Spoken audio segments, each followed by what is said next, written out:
for me, the problem is that the men were seeking the power. And whenever you look at the New Apostolic Reformation, you'll find all of the people who are speaking out against it. They'll say they're seeking the power. So this is really setting the stage for this. And it's setting the stage from the early years, not from the later years. From its inception, when all of these very evil things were coming together, that was setting the framework for what became the New Apostolic Reformation. And I'll explain it to you like this. Say I've got a cousin in Kentucky who they need some help around their house, whatever it is. And I tell you, I can't come today. I'm going to send my son and he's going to come help you. And they say, okay, thank you. We look forward for him to come helping. And then they get eager because he's not showed up. So they call my son, and my son says, yes, I'm on my way. I'm going to be there. I'm going to help you. No, regardless of what they do from their end, I've said I've sent my son. My son has said he's coming. He's going to show up. So if they gather a bunch of people together and start partying and screaming out into his name and saying, oh, my son, I'm not going to name my son, but giving his name and saying, please come, we're showing ourselves worthy, please come.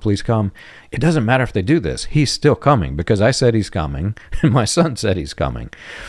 What these revivalists were doing were exactly what I'm describing. They believed and were teaching that if you band all of the people together, you can hasten the return of Jesus Christ to earth. Even though it's promised in the Bible, even though Jesus himself said, I will return to you, all of these things, they're completely ignoring because really, when it all comes down to the final result of what they're teaching, they don't care about the Bible. They care more about the emotion to bring the people into a state of summoning Jesus. And the problem is, as we've examined, these people studied the spiritualists who thought that they could summon by banding people together. You gather the people into a seance, you summon the evil spirit, and that's exactly what they're doing and teaching. So you're blending this weird, Steve calls it the converging apostasy. You're blending this weird apostasy together, calling it revival, and saying that this is necessary to hasten the return of Jesus, which is anti-biblical. That's not what the Bible teaches, but that's what these people were doing. Then, take it a step further, you had people like William Branham, who's spearheading the whole thing, who's joining with Ern Baxter as the Baxter-Branham campaigns, Baxter, who later spawned off the shepherding movement and, literally helped birth the charismatic movement. These people were teaching that if you summon this evil demon that they're summoning, then you too can be endued with power, and we're going to call it the manifested sons of God, the Joel's army. So just like the spiritualists and devil worshippers, they were teaching that you could summon God and become more like God. So here on the latter rain side, they're teaching exactly spiritualism 101. And then you had ministers who were stepping out and speaking out against this thing, saying, this is not of God, come out of this. And this turned into another war wherein the latter rain guys were weaponizing their religion not only against politics, but against Christianity as a whole, saying if they reject our revivals, they are part of the evil plot by the dark Jews to invade the government and the religion. And if you think NAR 7 Mountain Mandate, that's setting the premise for what would come out in the NAR. And from its inception, from the very beginning, this was structured as the opposite of Christianity, but it was branded as Christianity. And from there, birthed everything that we see today. Yeah, John, I mean, we've not compared notes at all. And in fact, we're doing this kind of off the cuff a little bit. And even not comparing notes, we're coming up with the same ideas. It's kind of amazing. So, people taking objective looks at things, you tend to come to the same conclusions. We may differ a little in the things we found, but you come up with the same things. It's amazing. So the key things we've learned in these movements is, and this didn't start with a latter rain. It started way back. There was a few things that I've found. If you go back to the Mormon Church, got Joseph Smith, and there was another one, man named Irving, who started a restorationist movement. So these groups are believing they are restoring the power of God back to the church, just like the book of Acts. I think that's what their key focus is. And they believe that since we're at the end time, or what we think is the end time, that they're going to become manifest sons of God and become so powerful.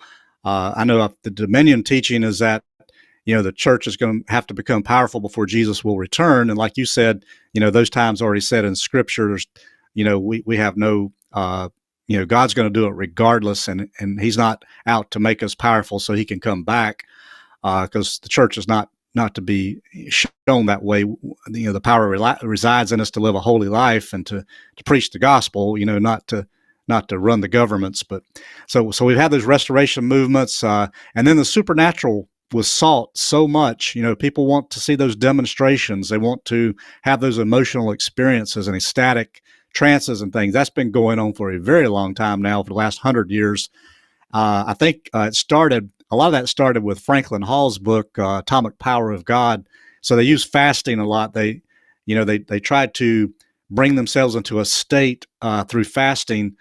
And you can go back and, the other religions in the eastern parts of the world and find that same thing happening. But they have those same ecstatic experiences too, trances and falling into that. But they use fasting as well. Fasting has a purpose.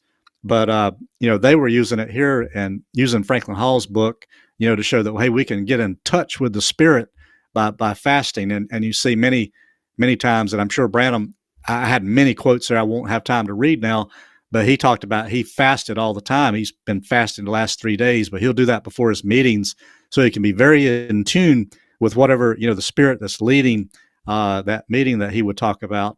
And then you've got the occult teachings that came in, and you and the other person you've had podcasts with, I can't think of his name, but y'all went back into Jane Leeds' teachings, E.W. Kenyon, all those that talk about the power of positive confession. All those teachings there became a part of this. And so that's what you end up with. And you've got a conglomeration there that's not very healthy and doesn't make for a healthy church. No, it does not. And I'm just picturing myself as being one of the people who have now escaped the IHOP KC. They're listening to everything we said, and suddenly they realize, wait a minute, this sounds eerily similar to what they were trying to teach us as new divine revelation, as starting the Joel's Army, the spiritual warfare, the fasting, the praying. And they're looking back and saying, wait a minute, this came from a very dark and sinister place. How did this happen to reemerge in today's world?